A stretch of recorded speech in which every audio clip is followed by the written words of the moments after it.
And welcome to Little Mesilla Valley News Live. We are here talking with Doug Pullen. He's the program director for Plaza Classic Film Festival, which is going on July 28th through August 7th. And of course, you also work with the El Paso Community Foundation, bringing that in. Doug, welcome and good morning. We've had a bit of an adventure trying to get everything set up for this morning. Yeah, audio issues and so on. Oh yeah, Thanks for having me. that's always a lot of fun. Technology today, we've got to love it, and hate it at the same time. Yeah. But you've got a pretty big event coming up right here. I mean, just to looking at the scale of everything that you're going to be doing for these few days with the Plaza Classic Film Festival that is coming up. You've got a lot going on. Yes, we do. There are a lot of moving parts, and the schedule that's released doesn't include private events. So there's like 110 to 120 events all told over those 11 days. Oh, yeah. But the high profile, obviously, are, our celebrity guests who come in. Like this year, it's Rita Moreno, who's here opening night with Singing in the Rain. And then that's July 28th. And then the 29th, she's appearing with the new West Side Story. She was one of the producers. And she has a history with the theater that goes back into the 80s, efforts to sort of save it from a potential demolition. And then right after that, Jermaine Franco, who's an Urban High grad, comes in and appears with Encanto, which is the movie that she scored and got an Oscar nomination for. And she was also the first woman to ever score a Disney animated movie. We were showing that on the 30th. And that same weekend, we have a husband and wife filmmaking team, Christina Ibarra, who went to Hanks, and her husband, Alex Rivera. We're showing 3 of their documentaries and narrative films. And then the following weekend, we bring in F. Murray Abraham, who's also from El Paso, and he went to El Paso High in the 50s. He is an Academy Award winner for Amadeus, so he's going to appear with that. And the next day, he'll appear with the Grand Budapest Hotel, which is there to kind of represent these newer, younger directors who've been seeking him out for their projects, like the Coen brothers and people like that. Good directors in there. And I was actually surprised because I knew just about everybody else's connection with El Paso and the Plaza Theater, like you said, with Rita Moreno. F. Murray Abraham surprised me because I'd never heard that he was from El Paso. Yeah, he hasn't lived here for a long time, so that might have something to do with it. He went to El Paso High, graduated in 58. He's 82, so that also may have something to do with it. Yeah, that might be a little bit before my time, just a touch there. Yeah. Well, he went to, when he finished high school is where he discovered theater. And he went to what was then called Texas Western for a little while, now UTEP. And then he dropped out and moved to LA to pursue acting. And he lives in New York now. But he has family here. His mother's side, they were the ones who started Como's restaurant. And so some of that family, I think, will be coming out to visit when he's here. He's coming with his daughter and his granddaughter. That'll be pretty cool. And you mentioned a lot of the movies, or some of the movies that you'll be showing. When I heard about the opportunity to go ahead and I was talking to you, of course, there's a lot that was said about Jermaine coming in. And I think I even saw a couple of stories in the paper and a couple of news stories that were coming out. And I had never seen Encanto. And so I did my research and I watched Encanto for the first time ever. And I got to say, that was a great movie. And the score, knowing that the person that did the score was someone that was pretty much local. And all I can say is that you get that flavor that is very much of the Hispanic culture in there. And I loved it. I thought it was a great movie. I thought it went way too fast. I wanted more. You have to watch it again now, right? I'm going to watch it again. And we're currently thinking about adapting, we don't talk about Bruno to we don't talk about Gino, but it's a work in progress. We're going to work about that one right there. It's floating around the station. But, Jermaine is just one of the few people, like you mentioned, all these other people coming in. And also Encanto, just one of the, how many movies did you say you can be showing through those 10 days? It's between 90 and 100. 90 and 100 movies. The schedule is crazy. We just, we have a local film component called Local Flavor. Mm. and people submit films. We don't charge a submission fee, and then we curate that. It's two filmmakers, Zach Passero, Lucky McKee, and then me. We go through all of them. We compare notes and we make selections. So we just announced those yesterday. We haven't even like done a formal announcement yet. We just posted them. Hmm. So that's another 8 movies. And, you know, now that I've got that, I can do an actual count, which I haven't done yet, but it's probably right about 100 movies. Yeah, and of course, the schedule for the events, you can find that online at plazaclassic.com, and then of course you can even print that one and download it. And there's a little bit of everything for everybody. You've got classics in here. I just saw the Philadelphia story that you're going to be doing on the 29th, and then also on the 29th, Shrek 2. Yeah. You know, you wouldn't necessarily think of those as coming back to back, but if you love classic movies, if you love some of the newer movies, I even saw Prince Sign of the Times, which is that's a concert movie, isn't it? It is, yeah. Yeah, yeah. So there's, like I said, a little bit of everything for everybody as far as the movies go.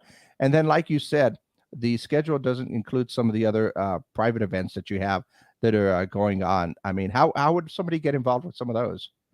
Well, we have receptions, private receptions, and those are by invitation. So it's, you know, pass holders and board members and sponsors and people who have some kind of connection like that.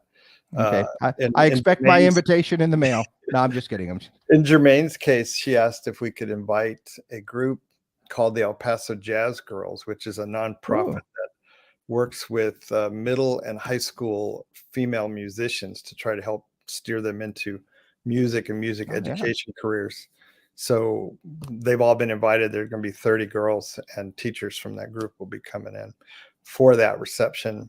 And so there's things like that. And we're doing some, you know, we try to do a real mix of stuff because of the different audiences and the age groups. So when you see Philadelphia Story, that's showing in the Plaza Theater, and that's a true classic. Absolutely. And then in the Philanthropy, which is a 200-seat theater in the complex, we counter program by showing Shrek 2, which is geared at a children and family audience. And so their classic's very different, right?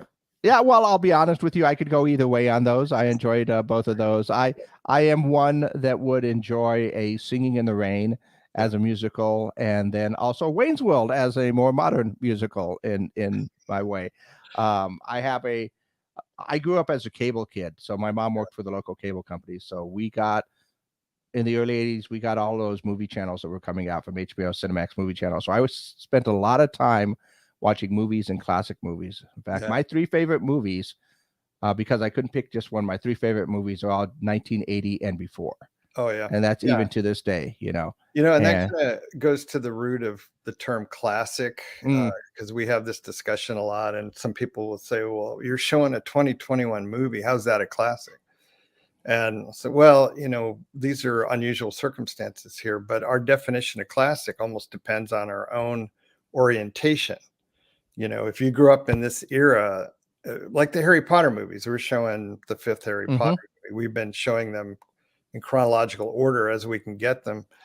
And that, to that audience, the people who grew up with those movies, those are classic movies. It may not be, you know, a middle-aged critic's idea of a classic or an elderly person's idea of a classic, but for somebody who's in their 40s or 30s, that's one of their classics. So that kind of ties in with how we try to program to different age groups and, you know, different time of day. Our late night movies are going to skew younger. Movies like V for Vendetta and Dazed and Confused and, you know, stuff like that. One thing that's been difficult is they've changed the school calendar locally the last couple of years. So we used to be the last hurrah of summer, and we could show a lot more kids movies and family movies, but now they're all in school. So this year we've programmed a lot of foreign films and films directed by women, you know, art house movies, things like that, where we would have normally run, you know, maybe kids movies.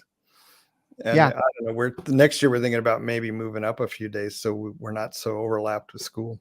Yeah, trust me, I understand that a lot of people are dealing with that change in that school schedule. It's not just you guys, but I mean, and you're right about the idea of what is a classic movie, because classic movies are usually those movies that we grew up with and we see those as classics. Mhm. But we realize that, the next generation is coming up, and for that next generation coming up, they're going to have their own classic movies that are going to be in there.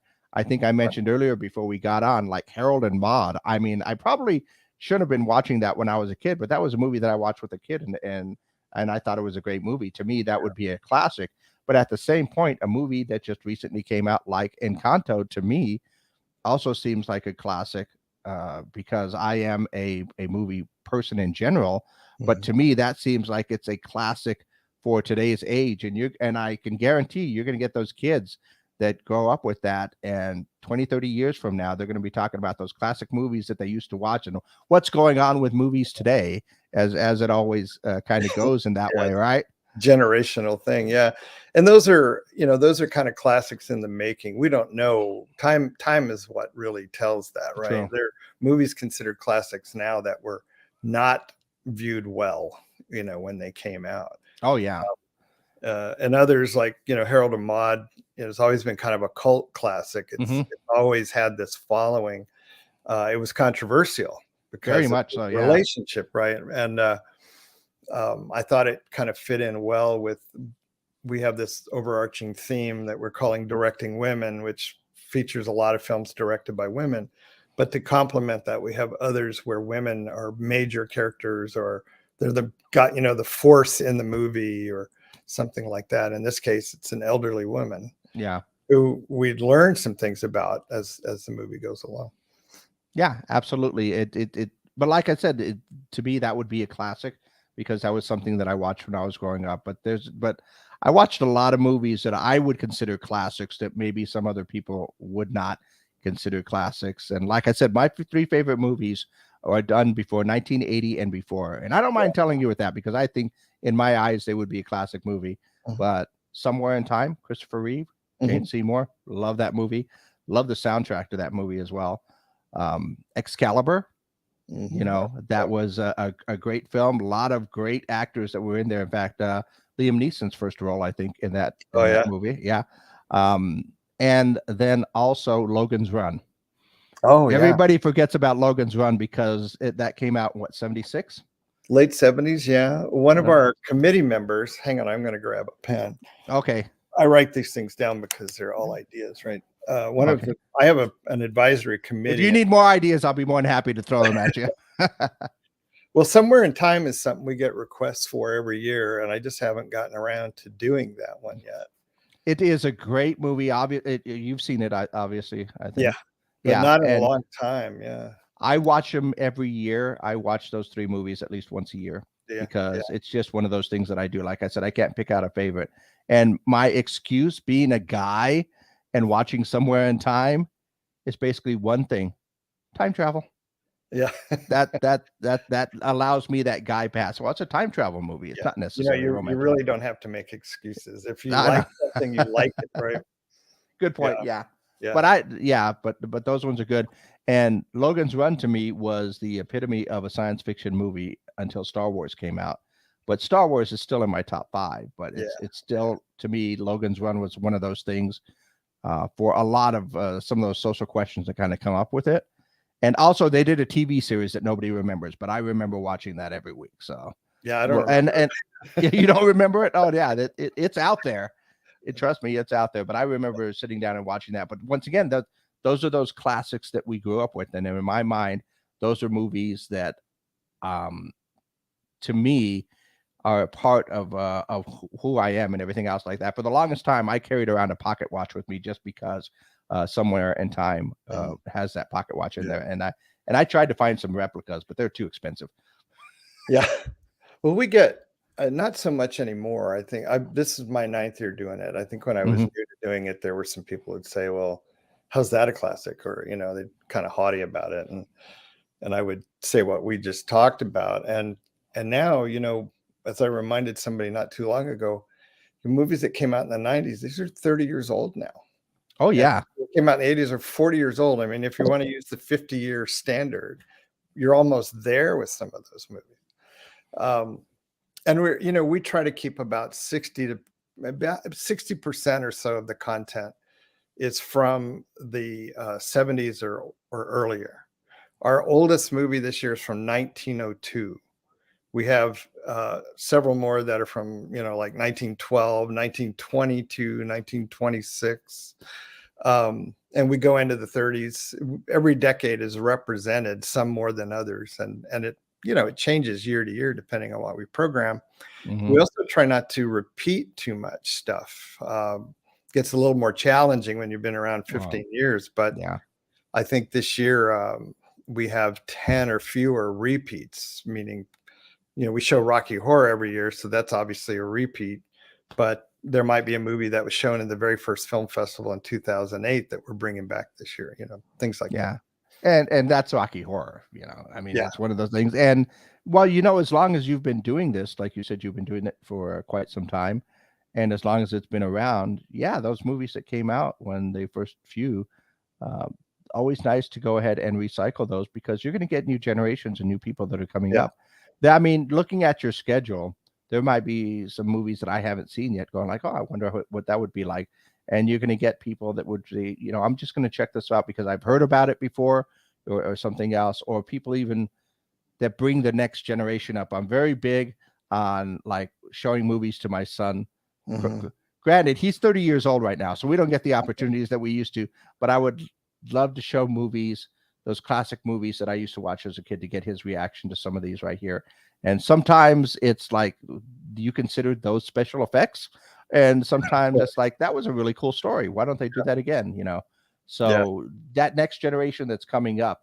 And I think that's what, to me, a lot of what this classic film festival is bringing these classic films that everybody considers a classic. Singing in the Rain would be, a classic that would be in there, a few of the other ones, To Sir with Love. Mm-hmm. I would consider even something like, I just saw it, I probably went too far.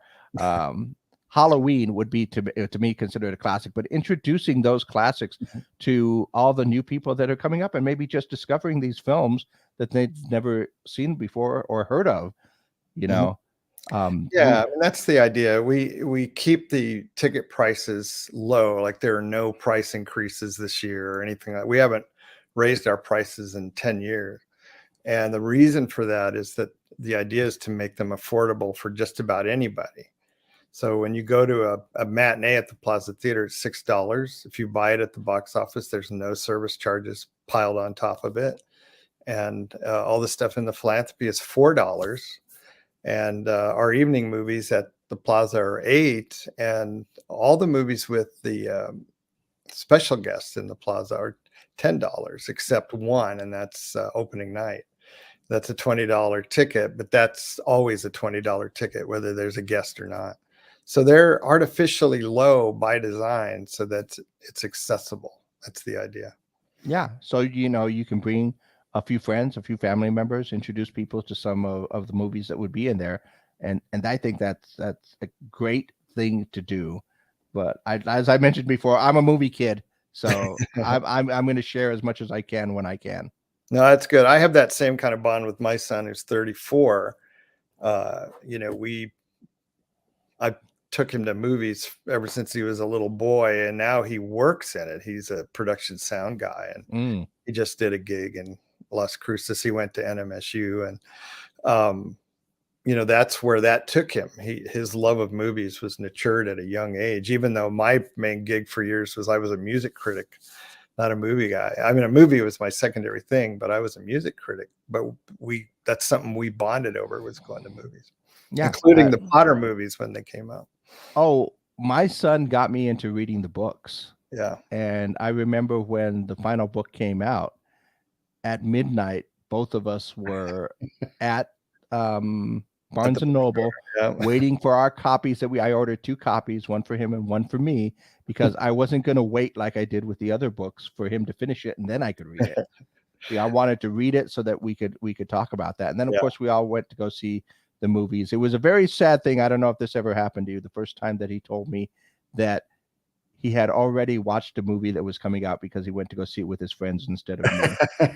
Yeah, yeah. I And it went through was, that transition. Yeah, yeah, it was one of those harsh things. And luckily, his little brother, his half brother, kind of took his place a little bit, and then we started going out to the movies and yeah, stuff. And right now, as soon as a new movie comes out that I'm interested, I'm calling him, or I'm calling his family, going like, "Hey, are we seeing this movie this weekend?" yeah, Because that's the way it is. And to me, like I said, the movies have always been an escape.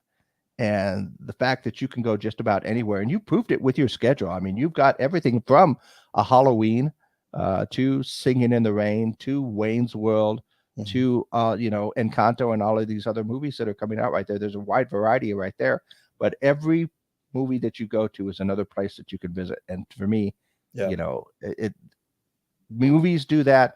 And you said you're a music critic. Music does that for me too. yeah, yeah. It's So, the transcendent experience that you kind of go for. You can be in a bad mood and go see something and come out feeling different.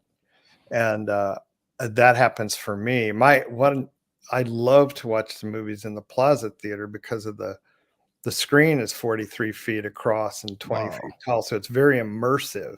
Mm. And I love it when I hear younger people when they go into an older classic. And I remember this from the last time we showed Casablanca, where these young people came out, recognized me from doing the intro, and said, "I had no idea it was like that."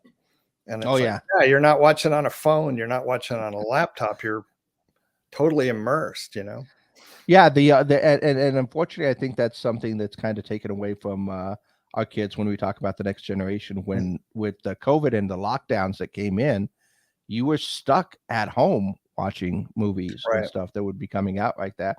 And a lot of people haven't transitioned out of that. But for me, like I said, I grew up. I maybe watched a lot of movies on cable when I was a kid, but I grew up to actually work at a movie theater when I was in high school. Oh, yeah. So I worked for my junior and senior year in high school, and a little bit after that, I worked at a movie theater. So back in those days when we actually had to take the film and splice together our reels and put together, I did all of that in as a projectionist and everything else there. Yeah. And I will always be a movie theater person. I love the idea of going into a movie theater with the sticky floors and the overly priced, snack bar Mm, and the whole thing like that. Because to me, that is the experience when they talk about seeing a movie on the big screen. When you yeah. talk about the plaza, that's a big screen. When you talk about seeing the movie on the big screen, that is an experience that you're just not going to get if you're watching something on your phone or on your computer. You No, may it's enjoy it, but yeah. you're not going to get that Yeah, experience. you kinda have to do it to understand it, and, you'll be happy to know that we make a point of showing 35 millimeter prints in our festival. Wow. We don't have as many this year, in part because one of our regular projectionists is out ill, so we've brought in another projectionist to kind of fill the void, and so I went lower on 35s for that reason, but we have, I think, 6 or 7 35 millimeter prints, including the Philadelphia Story, and Rebel Oh, Without a Cause is 35. We've got a Chaplin short on 35, and uh, The Thin Man is the 35 millimeter print. that's awesome. So they actually have a movie film Yeah, in the yeah, production booth going real through film. there. That is awesome. Yeah, Yeah. we have 2 projectors up there. We have a 35 millimeter reel to reel, and then we have a DCP, a digital cinema, I should say, Hmm. 4K digital cinema in there, which is, kind of the standard of what you see in most movie theaters. Yeah. I was actually kind of sad when they went digital as opposed to having the film. But the nice thing about that is that you can email or Dropbox a clip, a movie to your Mhm. theater, as opposed to waiting at the bus station for that film to arrive, which I used to Yeah. do a lot. What they do with us is they ship us a DCP, which is a hard drive, looks Mm, kind of like an old car cassette player, and it's ingested into the system, and then an electronic key is used to open it during prescribed time frames so that you can run it. And it is one thing I've come to like with some of these classics is when you see these 2K or 4K restorations. Some of them are just gorgeous. The colors pop, and I you know, I will tell you this: as far as 4K resolution, on some of the movies that are out there, you cannot beat a classic. I would once again classic, but you cannot beat a black and white film in 4K is amazing. Yeah. When I think it was Casablanca, maybe when you mentioned it, that a girl that I was dating many years ago had to watch that movie for a class, and I said, "Great, I'll watch it with you." I think she made it 30 minutes before she fell asleep, and I watched the end of the movie. But I was just sitting there going, like, "This looks amazing on this TV," you know. Yeah. And it's one of those things. So even if you've seen some of these classic films before, if you go back and watch them in the quality that they can get out there these days, it is amazing.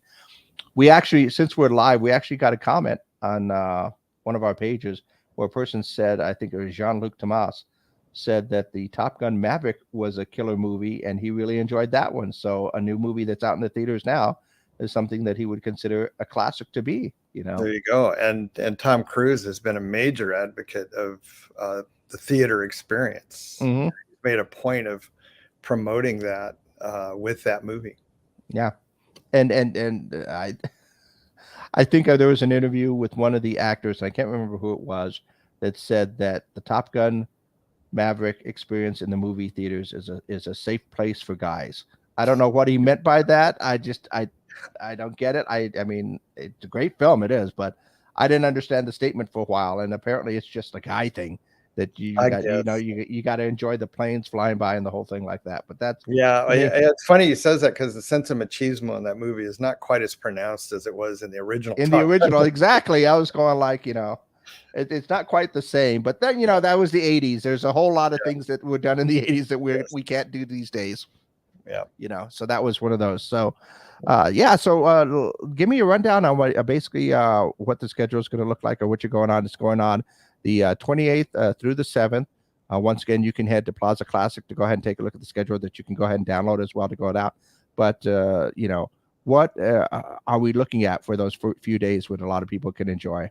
Well, we're going to open with something we do, a traditional element called Plaza Days, and that is it's a free program. It starts at 11. It's kind of geared to kids and families, and we're doing 3 of them this year. And the idea there is to just, for people who've never been to the theater, it's a way to come in and check it out. You see the stars on the ceiling and all that good stuff. But it's also a way to introduce, in this case, cartoons. We usually show a lot of Looney Tunes and Merry Melodies. This year we're showing Pink Panther cartoons. And then that Saturday we're doing 2 shorts, Plaza Day shorts. One is The Idol Class with Charlie Chaplin, followed by Scram with Laurel and Hardy. And both of those are kind of connected by mistaken identity storylines.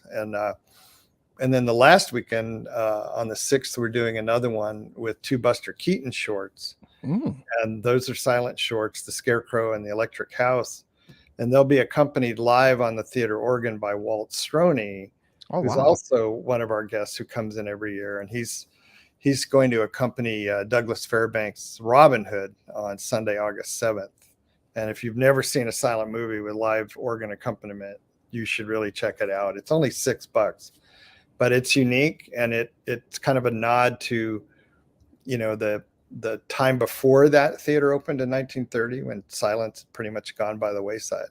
But the organ has all the bells and whistles that were intended for silent movies, so we use it that way.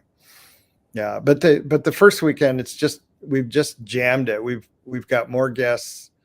The programming runs long hours. Opening day, we follow Plaza Days with Harry Potter and the Order of the Phoenix. Then we're showing The Wild One with Marlon Brando, which we've never shown. Then we go into Singing in the Rain with Rita Moreno on stage. And then about 9 o'clock that night, we'll show Wayne's World up on the parking ramp. And that's a 9th floor parking level that we show it on an inflatable. And then we just pick it back up the next day, that Friday. Philadelphia Story and Shrek kick off that day. Rita comes back for West Side Story. And then we start our outdoor movies on Oregon Street that night with the Prince Sign of the Times movie. We do, those are free. Yeah. And that movie had been out of circulation for a long time. So I've been after it for a while. And we have local bands open for our outdoor movies on Oregon Street. And this year, all the local bands are either female or female fronted bands. So that first night, it's Siobhan Williams, who does kind of a jazz R&B type thing. Oh, that's cool. I did not know that you're going to have bands open up for those on there. That's pretty cool. So, Yeah. so your old music critic days kind of coming back in to go ahead and sneak that music into a movie festival. We pay the band. Yeah, nice job, Doug. Nice job. Nice way to sneak that in. But I will say this: if you have not checked out the Plaza Classic Film Festival before, you've got to go over and see this whole thing. There, you're going to find a movie you like. There's so many, like you said, probably close to 90 to 100 films. They're going to be out there. You're going to find something you like. You may even discover, and I think this is the best part, you may even discover a new film that could be your favorite. And all of the different events that are coming on from, like you said, from free films going up to some of the other events that are going to be, what did they go? Free, $4, $6, $8, $4, $6, $8. Yeah, you're going to find something right there. You're going to find the Plaza Days. I think that first one, like you said, to go ahead and get the families out there is something that you can enjoy. And you're doing 3 of those Plaza Days of this whole schedule. And every time I'm looking through the schedule, I keep scrolling down and there's something else that catches my attention that would be really, really cool to see. I know a friend of mine would probably be interested in seeing The Outsiders up on the big screen, which she probably hasn't seen since it came out in the 80s, and all of these other films that are there, it just almost makes me want to just scroll down that list and create my own list of what times I'm going to have to force somebody to give me a ride down to El Paso. And we're going to go watch this movie. That's it. You're just going to have to deal with it. Work and, personal schedules notwithstanding, but I think it's a great opportunity to get down and check this whole thing out. Once again, that's going on from July 28th through August the 7th. And like I said, you can go to plazaclassics.com. Classics or classic? I got to make sure I get that right. I don't want to send people to the wrong place. Classic. Okay. Plazaclassic.com. They've got the schedule. Oh, I just saw Grease 2 in there. Yep. I'll be honest with you. Not gonna watch that one. Not one of my favorites. There's a long-running thing within our committee. One of our members has advocated for that movies for years, and I keep saying, but it's a classic film festival, and it's the 40th anniversary of that, and it was directed by a woman. The choreographer got pressed into duty as the director when they had some behind-the-scenes drama, and I said, Lisa, I think this is the year for Grease 2, so it's in there. There you go. And I will say it's not a classic for me because my sister loved that movie. And every time it came on, once again, we were cable kids and it would come on a lot. Yeah. So the first 10 times it was pretty cool. When you got to about, 20 or 30, you're going like, no, I think I'm over it. I think I'm really over it. So, but it is a good movie. It actually would bring up good memories of my sister on that one. So maybe I'll check it out. I don't know. We'll see. But like I said, lots of opportunities and lots of great movies that are going to be out there. I would just check out the website and just take a look at that list. I guarantee you will probably find one movie you haven't seen in a while, or maybe one that piques your interest, and you can go out and check that out and maybe see some of the other films and the other events that are going on. Doug, thanks a lot for talking with us and bringing this to our attention. I cannot wait for this whole festival to go on, and I think it's going to go great. And all of your great guests that are coming in, I'm sure will do amazing things, and I look forward to that. If you have anything that you need from us, Doug, or my tickets to any of those special events that might be going on, I'd be keeping an eye out for my mail for those. Okay. Kind of sneak my way in. Actually, you don't have to do that. You don't have to. But thanks a lot for letting us know and coming in and telling us about this. Hopefully, we'll have another successful event and then start talking about next year, right? Yeah, we're already starting to work on that. So, yep. I appreciate the invitation too and the time. That's nice of you. No, absolutely not. And tell your friends, like I said, this is going out live on our social media pages, and it'll be up there for anybody else that wants to go ahead and see it. So tell your friends about it, and they can hear what Doug has to say. They can hear about the great guests. And like I've said, this is going to be a great event. The Plaza Classic Film Festival, July 28th, August 7th in El Paso. Once again, thanks, Doug. And till next time, we'll see you then. All right. Thanks.